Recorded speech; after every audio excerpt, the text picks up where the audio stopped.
Et dans l'optique du rachat de la participation d'Engie dans la société Suez, Veolia se dit prêt à revoir son prix. C'est Olivier Brousse, directeur de la stratégie du groupe de services à l'environnement, qui l'a annoncé hier dans ce qui constitue un tournant dans cette bataille. Vendredi, Engie réunira un conseil d'administration pour la seconde fois depuis que Veolia a fait sa proposition.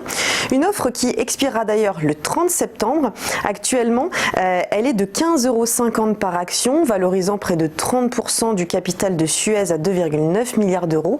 Mais c'est insuffisant pour Engie. Alors qu'en est-il des concurrents? Suez pourrait toujours en proposer un, mais cela paraît improbable selon des experts du dossier.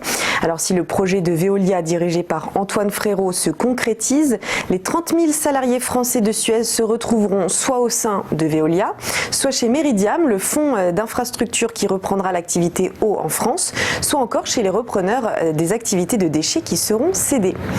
On reste en France maintenant avec la visite hier du chef de l'État dans un EHPAD du Loir-et-Cher. Emmanuel Macron a appelé à redoubler de vigilance en direction des personnes âgées les plus touchées par l'épidémie et toujours plus vulnérables face à son retour depuis quelques semaines maintenant. Le président n'a de cesse de répéter qu'il faut vivre avec le virus. Dans un tweet, il écrit « La vigilance ne doit pas signifier l'isolement.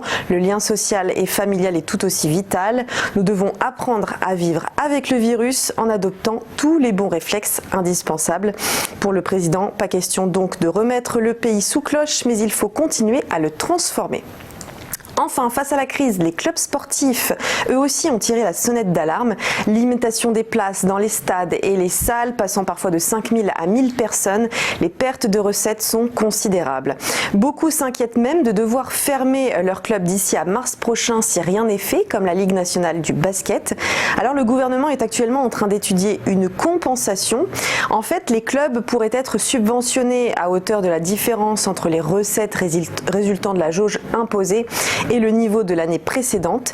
Les premiers versements sont envisagés dès octobre par le ministère des Sports.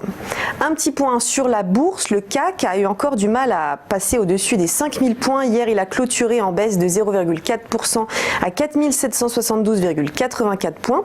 Le Nasdaq, lui, a gagné 1,71% à 10 963,64 points. Et le Dow Jones, plus 0,52% à 27 288,18 points. Comment a évolué le DAX? Eh bien, on voit ça dans quelques secondes, juste après la pub.